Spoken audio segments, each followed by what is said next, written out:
Hello everybody, welcome to my channel. Lecture third, VSEPR theory. Limitations पढ़ेंगे आज। बहुत ही important topic है, 4 mark का हमेशा आता है एग्ज़ाम में। ठीक है, जो विसेपर थ्योरी है उसने हमें एक्सप्लेन क्या करा है, मॉलिक्यूल की शेप, किसी मॉलिक्यूल की शेप। ठीक है, विसेपर थ्योरी जो है उसने ये हमें एक्सप्लेन ही नहीं करा कि अगर किसी मॉलिक्यूल में पोलर बॉन्ड होंगे तो उसकी शेप क्या होगी। जैसे अगर मैं मानूँ तो Li2O एंड H2O की ना सेम स्ट्रक्चर होती है, बट अगर शेप माने, शेप उसकी लीनियर होती है, और जो वाटर है उसकी क्या होती है, distorted tetrahedral, just because of the polar bond. Second one है कि जो ये थ्योरी है उसने हमें एक्सप्लेन ही नहीं करा कि वो मॉलिक्यूल्स जिसमें पाई इलेक्ट्रॉन सिस्टम या पाई इलेक्ट्रॉन्स मैक्सिमम होंगे, उसकी एग्जांपल ऊपर है CN3 नेगेटिव। उसकी मतलब पिरामिडल इन शेप है, बट उसको हम बोलते हैं प्लेनर। ठीक है, और विसेपर थ्योरी फेल हो गई एक्सप्लेन करने के लिए, ट्रांजिशन मेटल कॉम्प्लेक्सेस के शेप को एक्सप्लेन करने के लिए। और जो थ्योरी है वो फेल है किसी मॉलिक्यूल में एग्जैक्ट बॉन्ड एंगल डिफाइन करने के लिए, just like ammonia and water. Even ये थ्योरी फेल हुई है आइसो इलेक्ट्रिक स्पीसीज़ के लिए। उसने कुछ भी एक्सप्लेन नहीं करा आइसो इलेक्ट्रिक स्पीसीज़ का, कुछ भी एक्सप्लेन नहीं करा कि एग्जैक्ट बॉन्ड एंगल डिफाइन करती है, और ये भी एक्सप्लेन नहीं करा कि पोलर बॉन्ड्स के अगर होंगे तो हम क्या मतलब क्या इम्पैक्ट पड़ेगा मॉलिक्यूल पे। इवन जो मॉलिक्यूल की शेप है वो भी परफेक्टली डिफाइन नहीं करी कि what is the difference, why it is planar not a regular, why।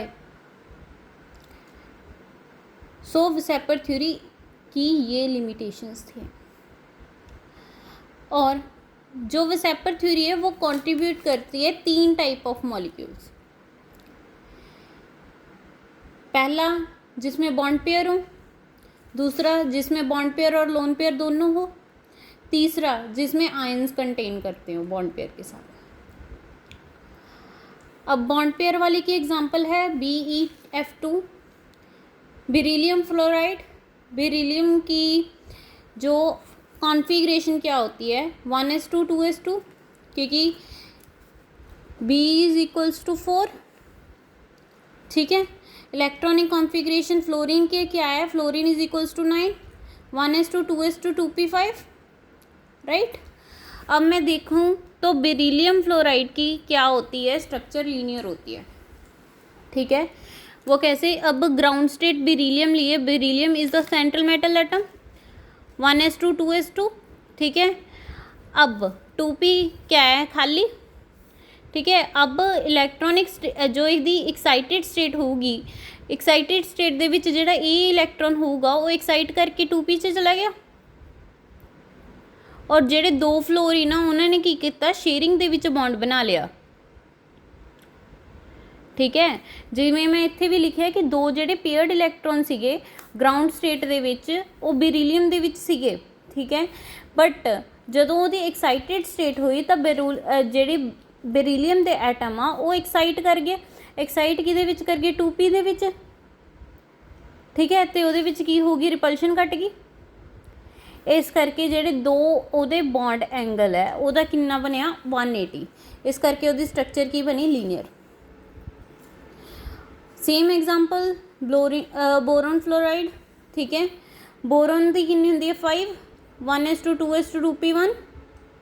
ठीक है, ये बोरोन की है सेंट्रल एटम, तो फ्लोरीन की है surrounding atom. Fluorine the same 9। ठीक है, इतने हीलियम क्यों लिखिया, 1s2 = हीलियम। ठीक है, जी ग्राउंड स्टेट बोरोन की हुई वो की हुई 1s2। ठीक है, 2s2 2p1। ਜਿਹੜਾ ਆ इलेक्ट्रॉन एस का है वो एक्साइटेड स्टेट ਦੇ ਵਿੱਚ ਕੀ ਹੋਗਾ, ਆ ਜਿਹੜਾ एस का एटम है वो एक्साइट करके 2p2 ਦੇ ਵਿੱਚ चला गया। तो ये जोड़े फ्लोरीन ने उन्होंने की किया बॉन्ड बना लिया। तो फिर ये इलैक्ट्रॉनिक कॉन्फिगरेशन की बनी, आ एस का ऑर्बिटल है, ठीक है, ये पी दे किन्ने इनवॉल्व हो रहे, 2 इनवॉल्व हो रहे, इट मीनस sp2। तो ये शेप की हुई ट्राइगनल ट्राइगनल प्लेनर, ये किन्ने का एंगल बन रहा 120 का, ठीक है। एक्साइटेड स्टेट दे विच बोरन दी कोल की है 3 अनपेयर्ड इलैक्ट्रॉन ने।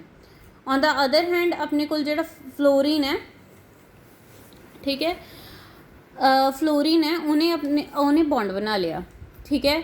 तो इस करके उहदी की बनी sp2 हाइब्रिडाइजेशन बनी, तो उहदी ज्योमेट्री की बनी ट्राइगनल प्लेनर, ठीक है।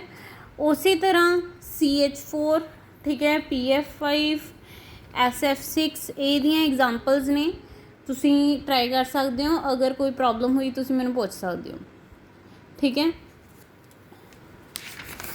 तो सैकेंड वन जिहदे विच बॉन्ड पेयर ते एज पर लोन पेयर भी होवे, ठीक है।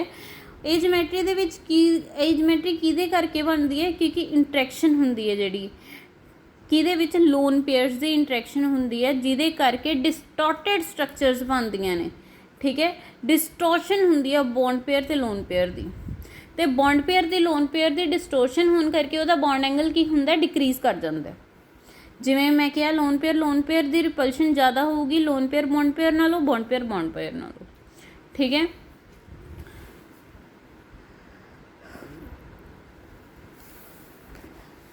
हुण जिवें फर्स्ट अपने कोल कंपाउंड है SnCl2 मॉलिक्यूल, ठीक है। Sn the configuration 5s2 5p2 and electronic configuration chlorine the neon 3s2 3p5, clear. हुण ग्राउंड स्टेट अगर मैं Sn दी लगावां तो 5s2, ठीक है, आ बॉन्डिंग है, ठीक है। इहदे विच हुण 5p2 सी, ठीक है, इहदे विच क्लोरीन ने ऑलरेडी बॉन्ड बना लिया, दो क्लोरीन सी, 2 क्लोरीन ने बॉन्ड बना लिया, क्योंकि 5p2 सी, या तो मैं उन्होंने सिंगल ही बॉन्ड कर ला या मैं उन्होंने डबल बॉन्ड कर ला, ठीक है। हुण जिहड़े 2 अनपेयर्ड इलैक्ट्रॉन सी उन्हां दे नाल क्लोरीन ने बॉन्ड बना लिया, तो इहदे विच इंक्लूड की हुई S ते 2p2, ठीक है। जिहड़ा बॉन्ड एंगल है वो की हो गया लैस दैन हो गया 120 दे, क्योंकि उहदे विच लोन पेयर की की होगी इनवॉल्वमेंट होगी, जिहदे करके loan pair bond pair repulsion होगी। उहदा कॉन्सिक्वेंस की है, जिहड़ा बॉन्ड एंगल आ वो 120 तो घट गया। Sn दे उपर की है लोन पेयर, ठीक है। जिहड़ी इहदी ज्योमेट्री है वो की है डिस्टॉर्टेड ट्राइगनल प्लेनर, शेप की है V शेप, ठीक है।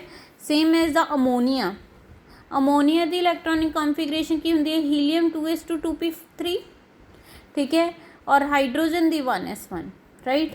हुण 2p3 आ, मतलब p इलैक्ट्रॉन दे विच 3 अनपेयर्ड इलैक्ट्रॉन है, उहदे नाल की कीता हाइड्रोजन ने बॉन्ड बनाया, तो वो की है sp3 स्ट्रक्चर बनी।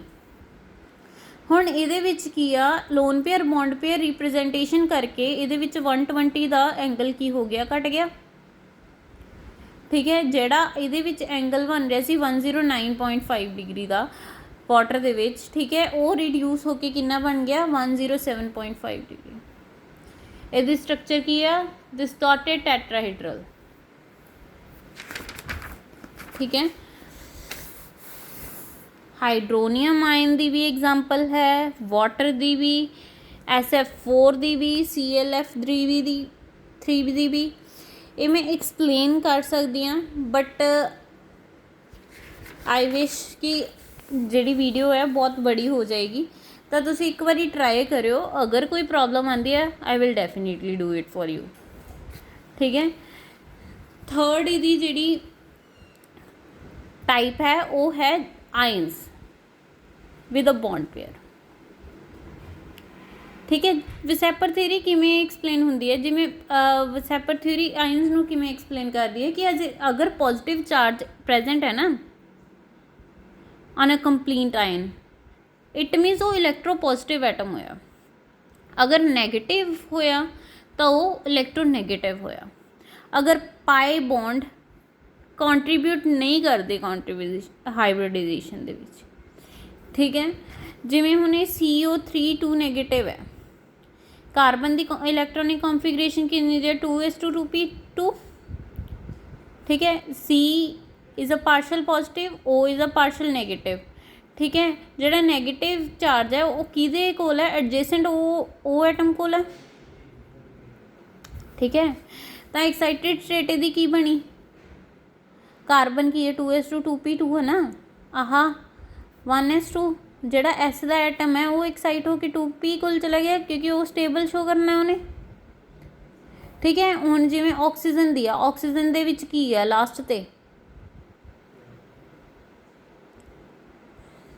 ठीक है 2p6 है ना ਉਹਦੇ ਵਿੱਚ ਇਹਨੇ ਕੀ ਕੀਤਾ ਇਹ ਆਪਣਾ ਬੌਂਡ ਇਹਦੇ ਨਾਲ ਸ਼ੇਅਰਿੰਗ 'ਚ ਕਰ ਲਿਆ ਇੱਧਰੋਂ ਬੌਂਡ ਇੱਧਰ ਸ਼ੇਅਰਿੰਗ 'ਚ ਕਰ ਲਿਆ ਤੇ ਇੱਧਰੋਂ